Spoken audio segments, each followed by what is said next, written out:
Welcome to the Synergy Coaching and Wellness Podcast. This is our first podcast of the new year, so Happy New Year to everybody. And with the new year comes resolutions, and one of the primary resolutions that people come up with is, how do I eat better? How do I go about losing some weight in the new year? And we at Synergy Coaching, we always talk about long-term life strategies more than we do resolutions in the first place. But since that is a popular method of operation for folks, I wanted to touch base and talk a little bit about diets and why, in our estimation at Synergy, all diets are flawed. So when we look at, and we'll define diet in a particular way, most of the time when people talk about diets, they're talking about a short-term strategy. I want to lose 10 or 15 pounds, so I'm going to go on a diet. So that's the way we're going to define diet today. In an actual definition of diet is, how you eat, period, and that's more of a longer-term solution. So, but for today, we're going to talk about eating habits and why we choose to partake in short-term strategies rather than lifelong strategies that endure over time. But I want to talk a little bit about where we are as a nation dietarily, and also how we got there, and then what are some really true facts about food intake, energy consumption, dietary needs, a lot of these different things that are critically important to our wellness. So as a little bit of an outline, like I said before, we're going to discuss how basically dieting is a flawed idea. So we're going to have a dietary discussion. Like I mentioned, we're going to do a brief history of dietary needs. We're going to look at the establishment of the standard American diet and the impact that it's had. We'll talk about some modern modalities, how people are choosing to eat. We'll talk about the positives and negatives in most of those. And then we'll talk about eating based on needs. And then we're going to talk about, what are some hardline truths about eating and, food consumption, and what's important about the way that you eat. So let's dive right into it.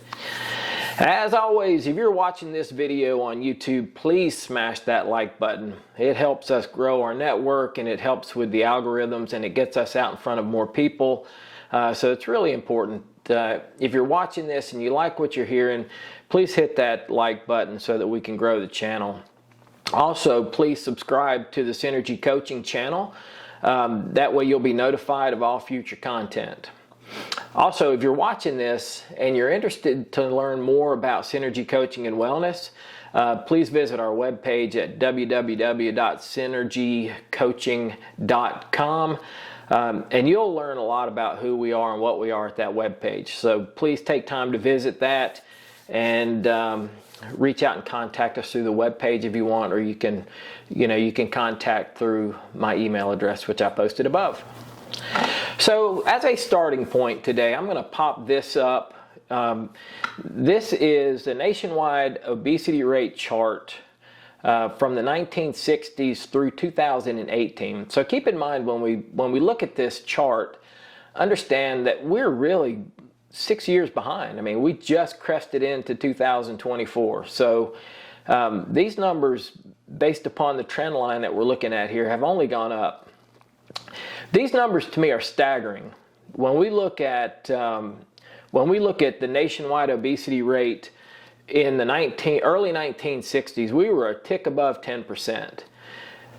You can look at this trend line and you can see how throughout the course of the years we have only grown.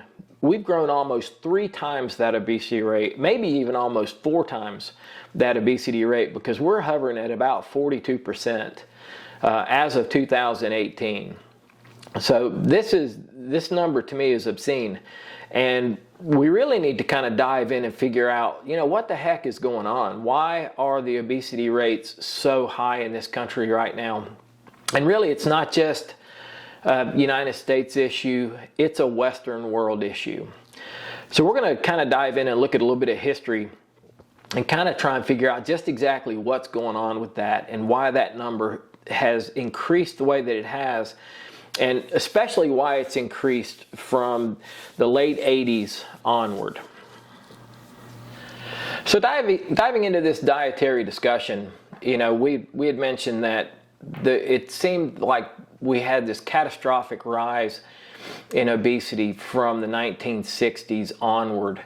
And you have to kind of take a few minutes and kind of look at what precipitates those numbers going up. And I've got a few ideas, and I studied history in college, so I think that when we look at how history has impacted especially the Western world, and especially the industrialization of the Western world.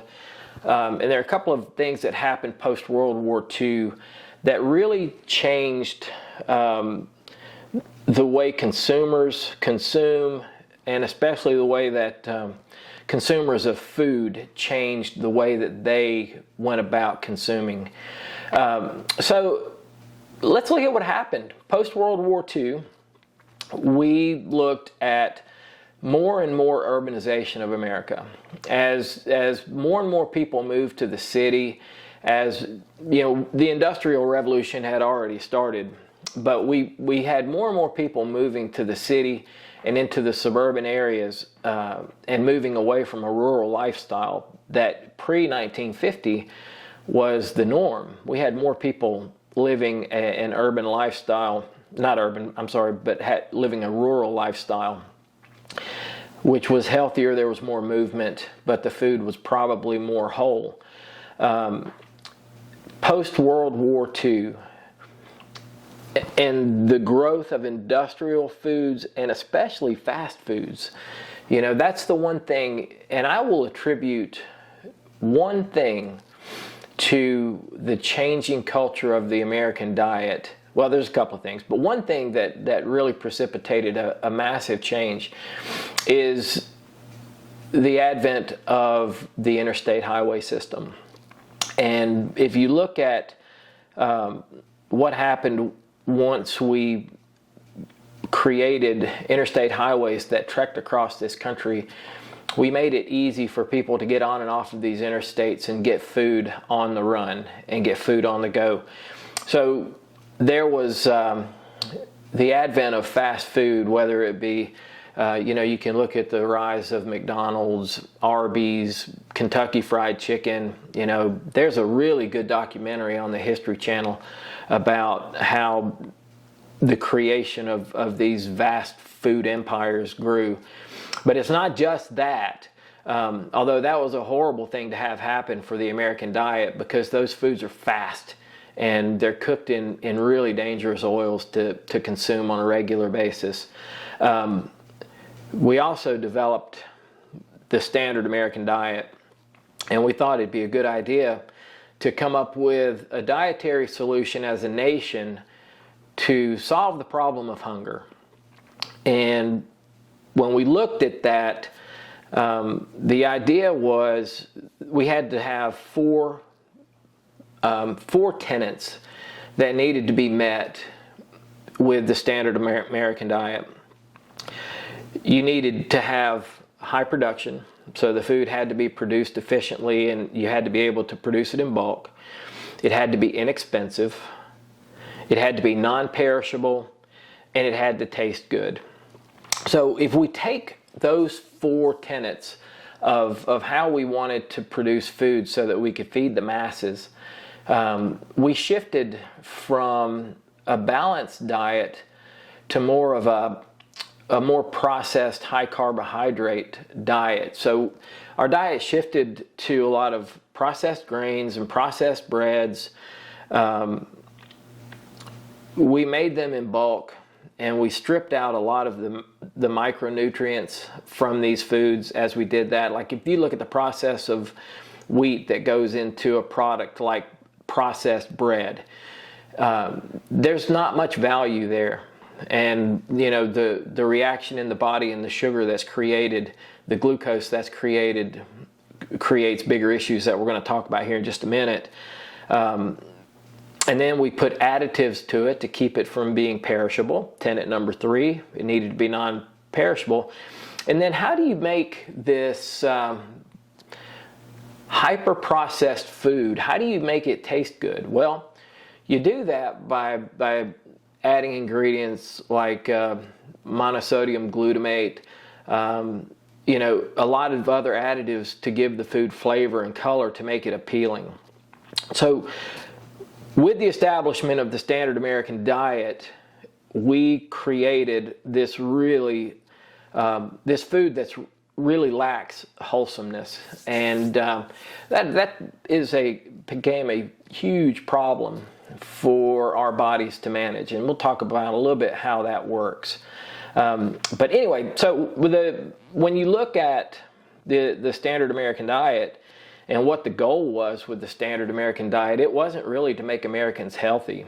It wasn't to really feed people, because I don't consider the body being fed unless you give it the things that it needs to be healthy. So I think the only thing that came from the standard American diet was people were able to have food, even though it wasn't very good food. So that being said, the best way I've heard the development of the standard American diet, it was more of a business decision than it was a wellness decision. It's not really to keep people fed, certainly not to keep people healthy. So I want to dive in and talk a little bit about what some of the consequences of this were. So looking at the consequences of the development of the standard American diet, and when we look at, I'm going to pop it up here again, this obesity chart, when we look at the consequences of transitioning to this standard American diet, which was, you've seen it before, the food pyramid, with all of these processed grains and cereals at the base of the diet, and the better, more wholesome foods up the line. So one of the major negative consequences from the standard American diet was the increase in insulin resistant cases. So insulin resistance, and I'll give you just a little bit of background on what insulin resistance is. It's when the body produces glucose, it also triggers insulin, and insulin takes glucose and it transports it, and it's supposed to transport it to the cellular tissue.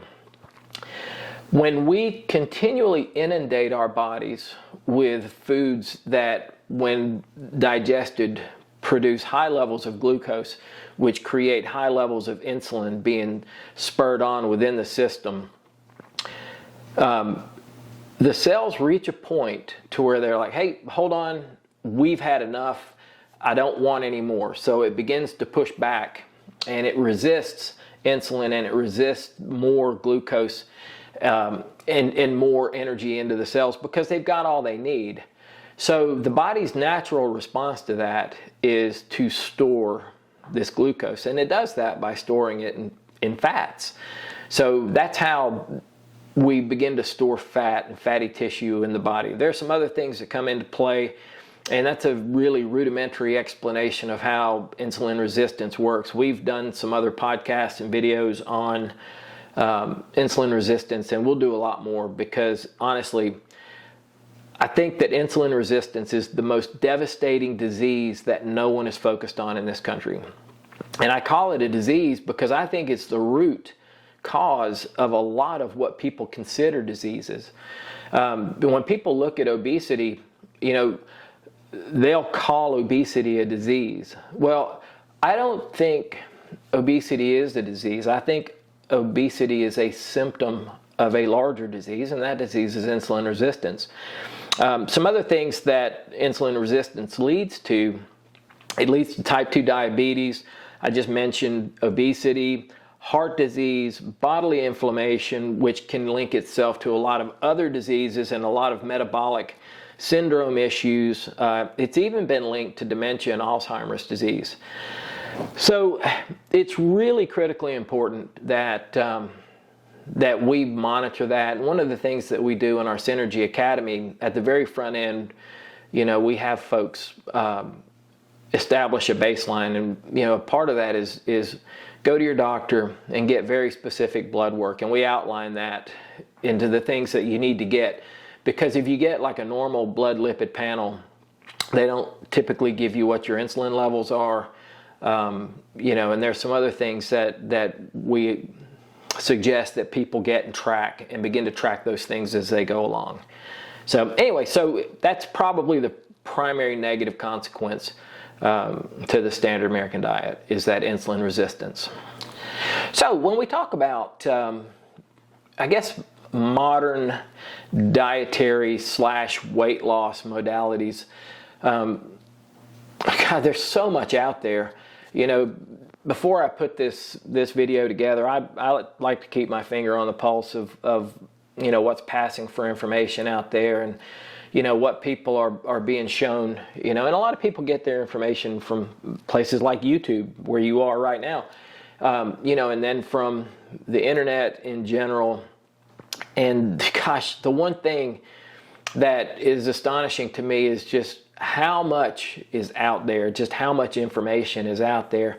And what's even more difficult for me is, and for you as a consumer of this information, is just how much is out there that's contradictory. It's just remarkable to me that, you've got, let's just say that you've got the low carb crowd versus the low fat crowd, and there's almost a dogma that's attached to the way that they look at how they eat. The carnivores versus the vegans, and which one's right and which one's wrong, and the dogma that's tied to these true believers in how they eat is astonishing to me, because the reality is that there's balance that needs to be had. I think that if you really look at the mechanisms of our body and the way that our body is designed, it's a wonderfully efficient machine when it's treated properly and it's got the proper input. So that's what we're going to talk about today. I am going to kind of look at a lot of these different dietary modalities that we're talking about, and I'm going to group some of them together. And we're going to discuss individually what some of the pros and what some of the cons are, and why maybe short term these might be a really good fix for you, but long term they're going to have some other consequences that would be negative. So let's begin by looking at the advent of, and I'm going to group these together. There's like subtle differences within these, and the way that some of this interacts within the body. But let's look at the advent of, say, Atkins, ketogenic diets, carnivore diet, low carb, no carb diets, and what the benefits that those might have, and then what are some of the negatives that they might have. So almost across the board on low carb diets is you minimize the amount of carbohydrates that you bring into your system, and that's can be a really positive thing. And I'm going to back up. One thing I didn't mention before is that it's estimated that as many as 80% of Americans suffer from insulin resistance. So when we look at the cause of insulin resistance being an abundance of glucose being produced from the foods that we eat, it makes a lot of sense to minimize the foods that do that. Well, that's what happens in a low carb diet. Okay, basically you cut out the processed carbs, and you cut out sugar for sure, and a lot of these things that force the body to deal with glucose and sugars and different things like that. If we're producing less glucose and there's less glucose within the system, then our need for insulin goes down. As our need for insulin goes down, it stands to reason that probably our body is going to correct itself along the way and get to a healthier insulin level and a healthier level of how it manages insulin and glucose. So that's the biggest benefit of the low carb, higher fat diets, and they really do work well. Like if you're insulin resistant and you shift to a low carb diet, then you are going to begin to lose weight. It's just going to happen. Now, that's the positive side. The other positive side too is if you're eating more protein, most Americans do not get enough proper protein within their body. So protein is absolutely necessary for creating and maintaining proper muscle mass. In all, that's pillar number one. When we look at the 5 pillars, maintaining muscle mass is a primary concern, and it is a major benefit to ward off all-cause mortalities. So if you've looked at any of our 5 pillar, and especially our pillar 1 videos, you'll know that maintaining proper muscle mass will actually go a long way towards helping you live a longer, healthier life. So that's another benefit that comes from a low carb, high protein diet. When we look at that diet, we need to recognize that it has positive effects short term. Okay? And when I say short term, you might need to be on it for 6 months. You might need to be on it for a year, depending upon where you are metabolically. Like your body is constantly in transition, and as we get into the portion of hardline truths on this, we're going to have that discussion about how your body changes and you need to adapt with it. So when I say short term, I mean I could be talking about 18 months as short term, and that is short term when you look across the span of your life. Some of the downsides is you're not getting as much fiber as your body probably needs, which can lead to problems within your microbiome, within your digestive system. You run into a lot of cholesterol issues, especially with a higher LDL. And there's a lot of folks out there telling you that a higher LDL is not necessarily bad. Oh, I'm sorry, and I'll back up. I probably ought to explain what LDL is. LDL is what they call bad cholesterol, even though there's no such thing as bad cholesterol. Cholesterol is cholesterol. LDL is just a transport vehicle for cholesterol. But for the sake of discussion today, we'll leave it there. We'll do another video at some point in time on cholesterol and what is good and what is bad about the transport vehicles of cholesterol. But anyway, so the high LDL, like if you're in a high fat diet, your LDL is going to go up. And there is a correlation between high LDL and heart disease. Now, notice I said correlation. And this is where you get into the weeds, is correlation is not necessarily causation. And I think that when we look at a lot of health studies, a lot of it is based upon correlation, and that doesn't necessarily mean that it's factual, because you can correlate data to say almost anything you want it to say, and that's a problem with people that are trying to push a particular agenda on how to eat, or really anything for that matter. So anyway, so that's a downside to a high protein, high fat diet and lower carb. The counter to that we've kind of already talked about. People that are living a low fat diet, low fat, and I won't even say high carb. I mean, it doesn't have to be high carb. Let's just talk about the low fat aspect. Your body utilizes 2 types of energy. You're either going to use glycogen and glucose, all right, which is sugar, to fuel your muscle. And there are times that, depending upon what your activity level is and what type of activity you're doing, It's absolutely the proper energy to use. But for most people that don't live a hyperactive lifestyle, you're much better off being what's called fat adaptive and utilizing fat as your primary source of energy. It just burns, it's cleaner, and as you're burning fat, your body doesn't put on fat. That's the big benefit of it. And people who are on a low-fat diet make it almost impossible to become fat adaptive, and their body can't utilize fat as a primary source of energy. And in my estimation, and what we believe at Synergy Coaching, is fat as your primary fuel is better for you than sugar as your primary fuel.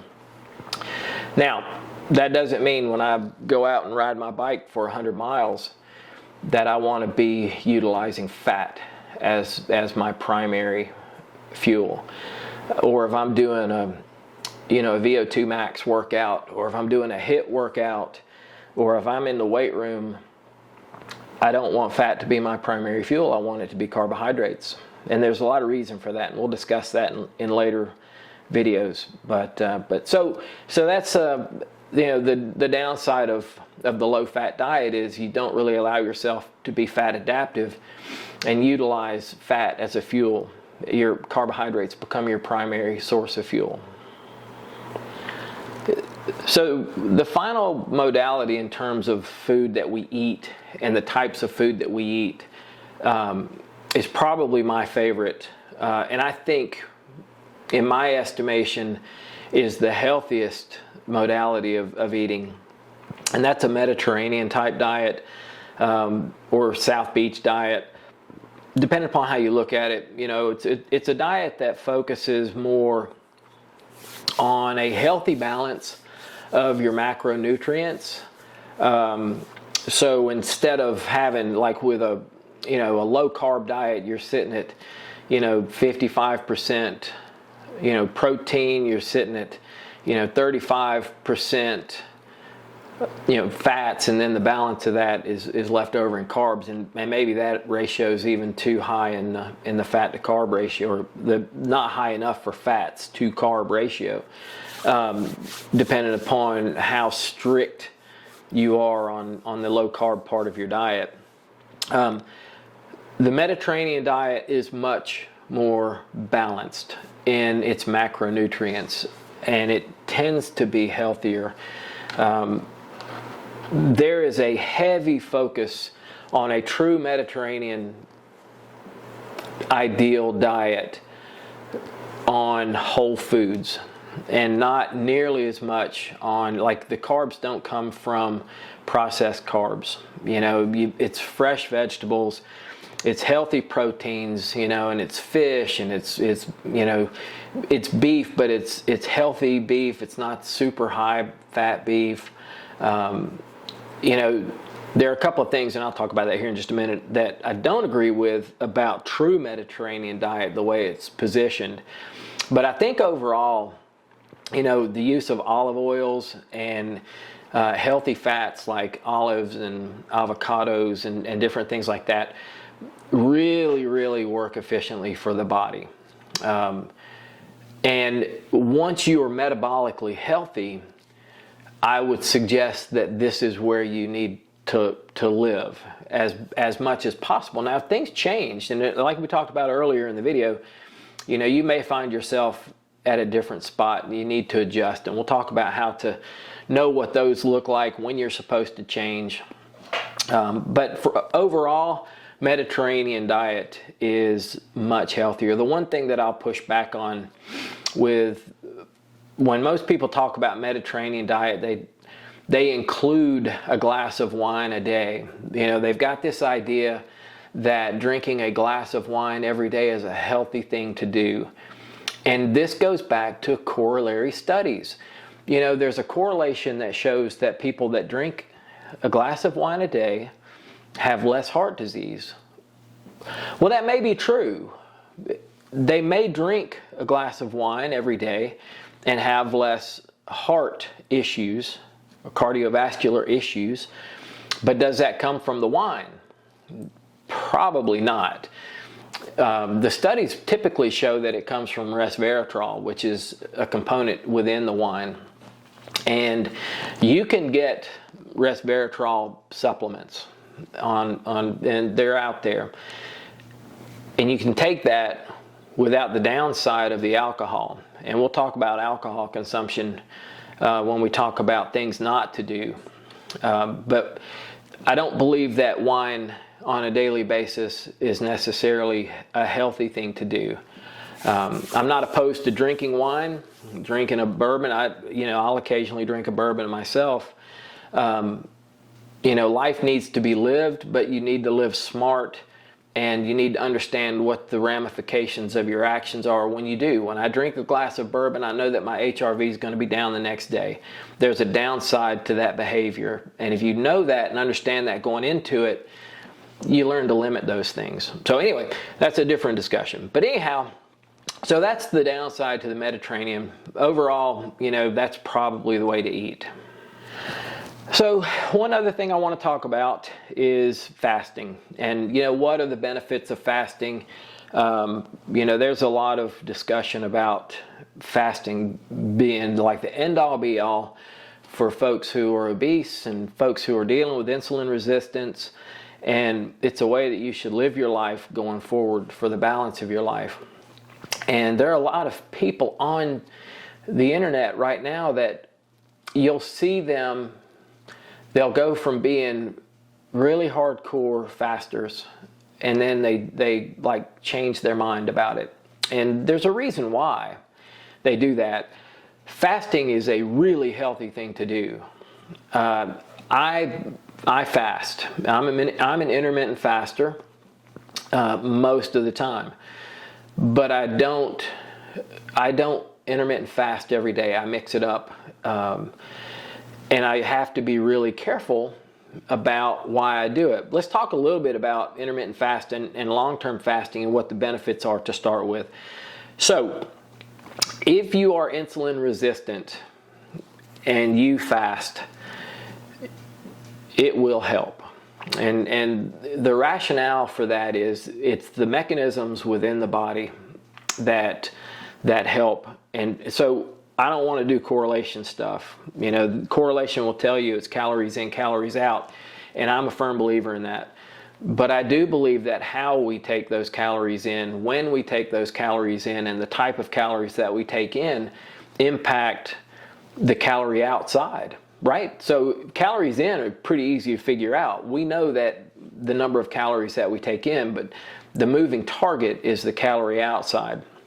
So if we're insulin resistant and we want to correct that, then it makes sense to have long periods to where our body does not spike its insulin production. Right? So if I'm an intermittent faster, and intermittent fasting doesn't really work unless you're doing a minimum of an 8-hour feeding window. So 16 hours off, 8 hours on. Anything less than that, you might get some benefit, with a 14-10, to where your feeding window is 10. But the real benefits come after 12 hours, okay? Because up to 12 hours, it doesn't make a whole lot of difference. But if you're doing 16-8, or you're doing 18-6, there's a really long period of time that your body is not taking in calories and it is not spiking your insulin. So that is a healthy thing to do, and it teaches your body how to manage the release of insulin. So it actually does over time. It's not a quick fix. It took you a while to break your metabolism. It's going to take you a minute to fix it. Just go into these things understanding that. But your body's really, really an intelligent design. And it will fix itself if you treat it properly. So giving it that break and consistently giving it that break, the body starts to learn again how to manage insulin release. The other part of that too is you will take in fewer calories, because if you're on a 8-hour feeding window, you've only got 8 hours to eat. So you're not going to eat as much. And if you couple that with eating healthier whole foods that tend to satiate you more, you'll eat even less. So your calories go down automatically. And then, calories in, calories out does come into play. There's a lot of people that believe that the fasting part doesn't help. It's the limited time eating, because you're taking in fewer calories. And there might be some truth to that. But anyway, it also helps with gut health. And it gives your body a longer period of time for autophagy. And autophagy is a whole nother discussion, but it's a really important discussion. But if your body doesn't have food and glucose to feed off of, and other introduced fats to feed off of, it begins to feed off of itself, which is what autophagy is. And as it feeds off of itself, it'll feed the worst tissue first. Okay, the worst stuff gets fed first, and then it gets replaced with healthier cellular tissue. So that's it in a nutshell. And those are the benefits of fasting and intermittent fasting. And there's a process to it that you really need to pay attention to. And I'm going to do some videos on intermittent fasting especially, but also on the benefits of 24 or 48 hour fast. Not a huge fan of doing fasts that are much longer than that. There is a downside to fasting though, and the downside, and one of the reasons that people a lot of time will change their mind about it, like if you are a bodybuilder, or if one of your target goals is to increase your lean muscle mass, if you are a faster, you have to pay particular attention to how much protein your body takes in, or how much you're taking in. Because what happens with most people that fast, they lose fat. That's going to happen. But they also lose lean muscle mass, which that's something you don't want to have happen. You want to always make sure that you maintain lean muscle mass. So if you are a faster, like if you're listening to this right now and you're an intermittent faster, you can correct that part of it by just paying attention and making sure that you get enough protein within your diet. All right, so the final thing I want to talk about is supplements and miracle fixes. I don't believe in them. Okay, I don't. There are some supplements that I think probably help people. I'll talk a little bit more about this in a minute, but I'm not a big fan of modern medicine, except in extreme circumstances. I have a great deal of faith in the body and the way that the body can fix itself. And if you feed it the proper things, it will take care of itself. So a lot of this supplementation and miracle fix type solutions that you see, those are people that are trying to make a buck off of you most of the time. If you're a bodybuilder, you have really high need for high levels of protein. So there are times for protein and performance supplements. Most of the time, no. And for most of us that lead normal lives, and I wouldn't even say I lead a normal life. Being an endurance athlete, my caloric needs and my dietary needs are probably a little bit higher than most people. But I don't supplement. I take a really solid multivitamin that I started taking during my time at Appalachian State when I was on the football roster there. And I've taken that multivitamin for my entire life. It's just a very well-balanced multivitamin. And that's basically it. I've got some other supplements like tonics that you can see on the shelf behind me that tie to my internal training with martial arts and with Tai Chi. But other than that, I'm not a big fan of supplementation. The Daoists have a saying that food is better than medicine, and then chi is better than food. We're going to cut off the chi is better than food part for our discussion today because, chi is something that not a lot of people understand. It's internal energy, and it'll only muddy the water for me to get into that too much. But food is better than medicine, and the body will take care of itself if you take care to put the proper food in your body and to be aware and balance all of that out. So eating the right foods, you don't need to supplement, you don't need to take medicines, you don't need to do things like, so Golo is basically apple cider vinegar gummies. Golo is something that people are taking right now, but you can do 2 tablespoons of, Bragg's apple cider vinegar, or any other apple cider vinegar that's out there every night before you go to bed and get the same effect. I think it's dangerous for people to use drugs like Ozempic and some of these other drugs that they're using for weight control. These drugs were originally designed for diabetics. And if you're not a diabetic, I don't think you should take a drug that's designed for a diabetic. And then are you fixing your body, or are you just dealing with the symptom of a larger problem within your body? I would prefer that you heal yourself, and go back with the foundation being eating properly, taking proper care of your body instead of taking medication for it. Which leads you to the last thing is gastric bypass surgeries and lap bands and different things like that. You're not doing anything with those to change any behavior whatsoever. To me, that's some of the most irresponsible type medicine that's out there. And I get it. If you're somebody that's morbidly obese and you want a quick fix to that, like if you siphon off half of your stomach, whether it be through surgery or through a lap band, you're not going to eat as much until you eat so much that you begin to expand the half that you have access to. You really need to change your behaviors. That needs to be your starting point, and it's going to take a while. It took you a while to get to that point. It's going to take you a while to get well again. But one of the mottos that we live by at Synergy is just be better tomorrow than you are today. And if you do that consistently over a long period of time, you're going to get to where you're leading a much healthier life and a life more full of wellness.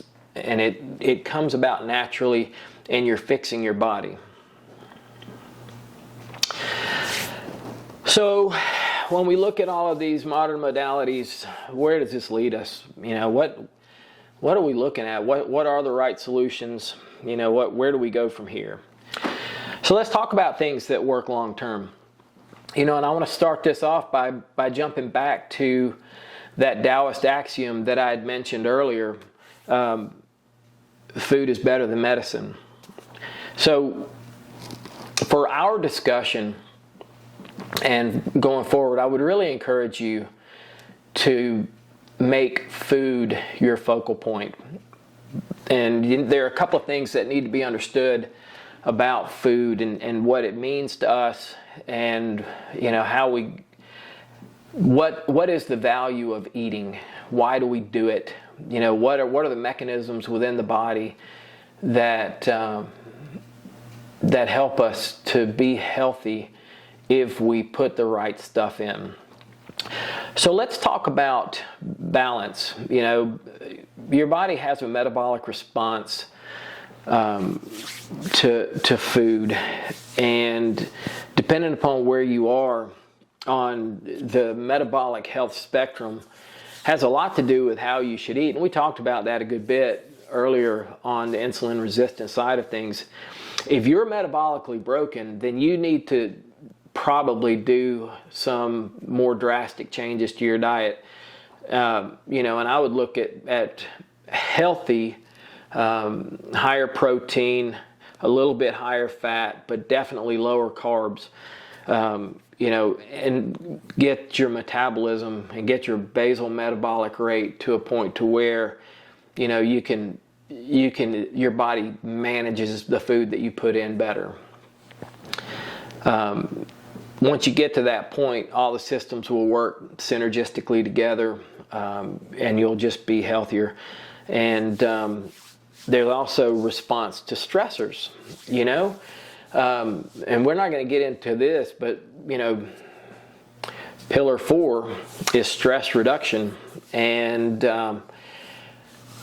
if you're high stress, your cortisol levels are heightened all the time, your body's going to be calling for food because you're in the fight or flight mode all the time. So your energy demand in your body is going to be higher all the time. So reducing stress is a really important part of weight management. And we definitely will talk about that a lot in our Pillar 4 discussions going forward. We cover all of this stuff in the Synergy Academy, and just how all of these different things interact together, and how stress reduction helps with your dietary issues, and how your dietary issues and your daily exercise routines have to work hand in hand, but they all tie together. So stress can be a real negative. We talked about calories in and calories out, and calories in, calories out is a legitimate discussion. Okay, the intermittent fasters and the people that focus on metabolic rate, and they think that when we're talking about calories in, calories out, we're talking about if I take in 2,000 calories and my body burns 2,000 calories. That's calories in, calories out. Well, so that's not really the way that works. The calories in, calories out discussion is your metabolic rate will help determine the calorie out number. Your amount of activity throughout the course of a day will impact the calorie out number. The only number that's fixed on a daily basis on the calories in, calories out is the calories in, because you can count those. If you track your food, you can get pretty dialed in to how many calories you take in every day. But, there are a lot of things that go on in the body that can impact the calorie outside. So people use these watches or the Whoop band, they'll give you a base number, but those are not always accurate, because typically they're just built on height and weight, and if it measures activity, it'll give you those 3 components. But it doesn't really gauge where you are metabolically. There are a lot of other factors that it doesn't factor in. So calories in, calories out is a simple discussion on the surface, but it's quite a complicated discussion as you dive into it a little bit. But it's true. If you want to lose weight, you have to take in fewer calories than you expend. Take out, yeah, that's right. So, or you have to expend more than you take in. I know that I knew that didn't sound right. You have to burn more calories than you take in order to lose weight. It's really healthy to get to a frame of mind to where you look at food as little more than fuel for your body. Obviously the nutritional side of it needs to tie into that as well. You have to have all the proper nutrients to keep all of the intricate systems of your body working properly together. But at the end of the day, eat the right foods and your body will take care of itself. And you need to eat based upon need.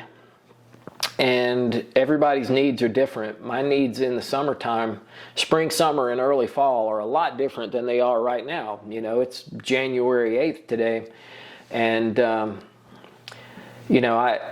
I don't ride my bike 150 to 200 miles a week right now So my caloric needs are way down at this time of year. You need to continually assess what those dietary needs are. And some of the factors that will impact your needs are, number one, are you an athlete? Do you exercise daily? How much do you exercise? What type of exercise are you doing?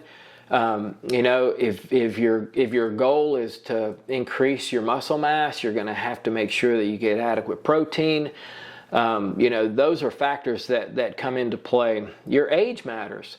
As you age, your dietary needs change. I don't need to take in nearly as many calories, now that I'm 60, that I took in when I was 35. So age matters. Genetics and predispositions matter. And then we talked at length about metabolic response. Your metabolic response ties a lot into, what your food needs are, what your dietary needs are. So with all of those in mind, where do we go from here? So I want to run through some hardline truths about dietary intake and what we need to be healthy. And I'm going to start out by jumping back to insulin resistance. It's the number one health issue in the U.S., maybe in the world, definitely in the Western world, just because it feeds so many other diseases that are out there. So if we're going to deal with insulin resistance, we definitely need to restrict. These are a couple of things that we need to do. We definitely need to restrict processed grains and breads. Restrict or cut out your sugar intake. Sugar is a horrible thing to put in your body. You can utilize it a little bit, but if it's fructose or if it's alcohol sugars, which are in a lot of different foods, not just alcohol, it can only be processed through the liver, and you can wind up with a fatty liver, which becomes hugely problematic in terms of developing visceral fat, which is the most unhealthy fat, because it's the internal fat. It's not the fat that you see out on the outside of your waistline. And with that, a low carb tied with intermittent fasting seems to help that a lot.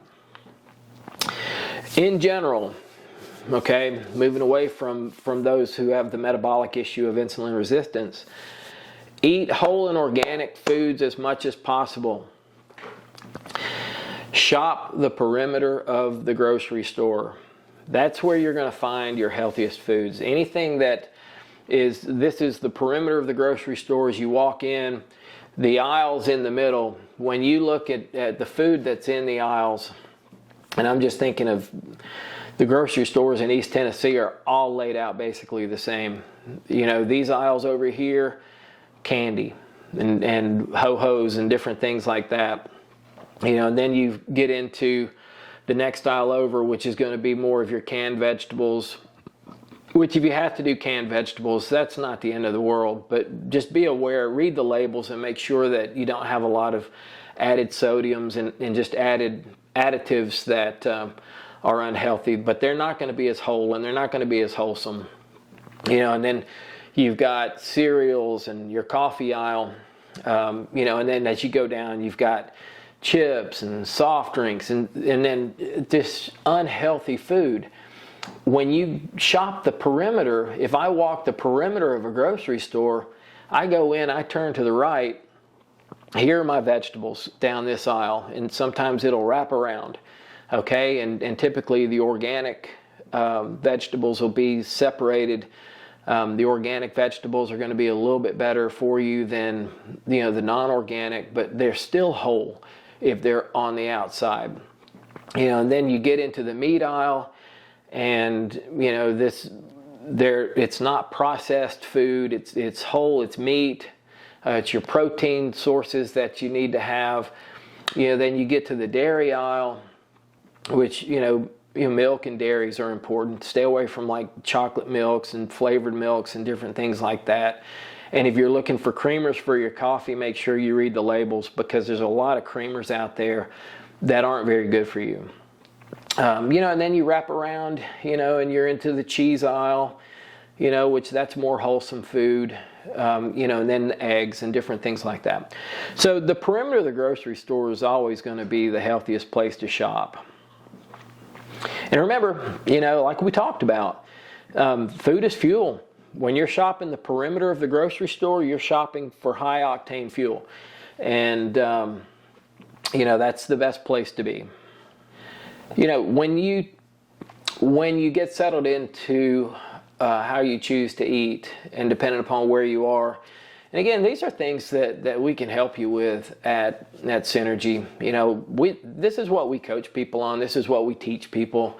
In our Synergy Academy, we go in depth on all of these things. But, you need to start with a proper macronutrient profile.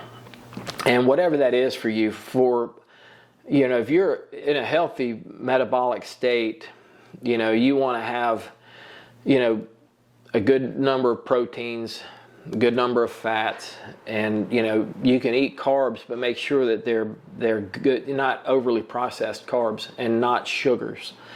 And there are different ratios needed for different people depending upon activity levels, and we talk about that at length at Synergy Academy, and we'll roll out some videos in the future that are very specific to macronutrient needs. And then also you want to make sure that you're getting all of the vitamins and nutrients and nutrition that you need as well. We talked about earlier, I think a Mediterranean principled diet is probably the healthiest diet that you can eat. So look at that kind of eating with a real healthy macronutrient profile, but whole foods and healthy fats like the olive oil, even eating olives in general, eating avocados and things like that are incredibly healthy. Eating fish to get your omega-3s and a lot of different things within your dietary profile. But I'm a big fan of Mediterranean principled diet. And once you're metabolically at a place to where you can eat a more consistent diet like that, I would suggest going in that direction. It's surprising. It's highly likely that you don't need the number of calories that you think you do. Okay, and I say that with a little bit of trepidation because I don't want you to think that you can restrict your diet too much. Because if you overly restrict your diet, you will lower your basal metabolic rate. So you need to get enough calories in your diet every day. But that's typically going to be less than you think, especially as we age. I'm 60 for all intents and purposes. I turned 60 this year, and my caloric need is nowhere near what it was when I was in my 30s. It's just not. And I can get by with eating fewer calories, even when I'm high level of activity. I just don't need the calories that I used to need. And my metabolism stays pretty high. You need to find that sweet spot, and there are ways to go about figuring out how many calories you should have a day. Most people, they tell you around 2,000. It's probably closer to 1,800 for most people. But that's really a general statement, and I don't even like making that. It depends on you. But if you get down to where you're eating just 1,000 calories a day, you're gonna break yourself metabolically. I'd stay away from that. You need to make sure that you eat enough. And finally, we talked a little bit about it before, but you need to lay off or minimize your alcohol consumption. Alcohol is toxic to the body, and I get it.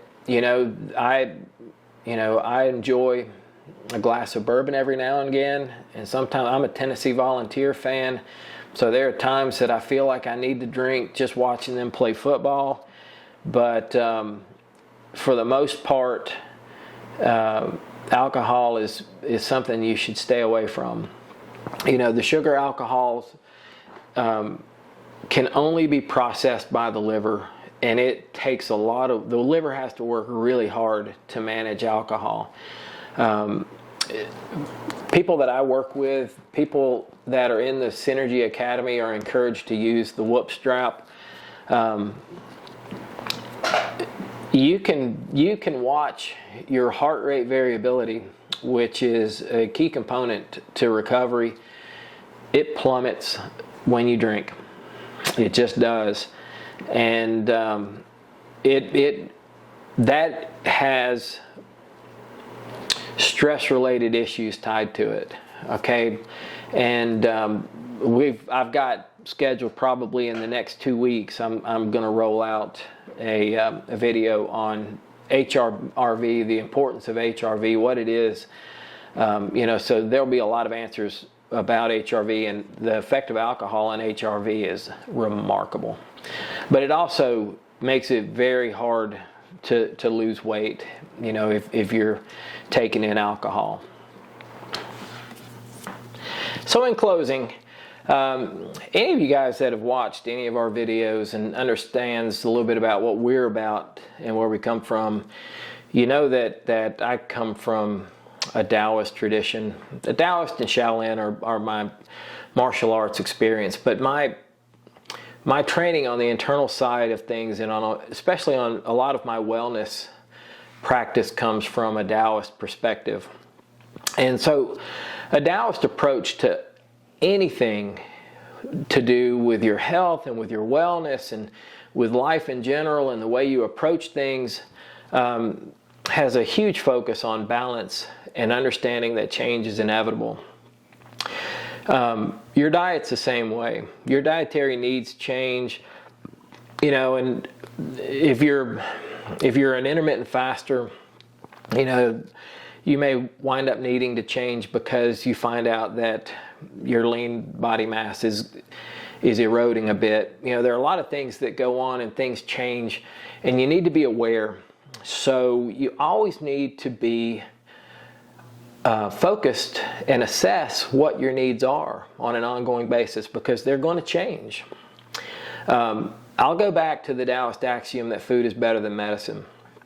Always remember that. Your body is a remarkable machine. And if you treat it properly and if you put the right stuff in it, it will take care of you. We tend to, food being better than medicine, everything we need is provided when we ingest whole and proper foods. And then remember the fact that we tend to overindulge in calories. Even athletes do. So kind of keep those things in mind. Like I said, your dietary needs are a moving target. Balance is more important than living on a specific diet, and understand that these things will change all the time. And then always, the 5 pillars, that's what we do. We're about the 5 pillars. Always remember that all 5 pillars need to be in balance. And if you're not familiar with what our 5 pillars of longevity are, we have the video, and I'll link it on this video to where you can learn what the 5 pillars are and how they work. And I'm actually about to roll out some more specifics on each one of the pillars.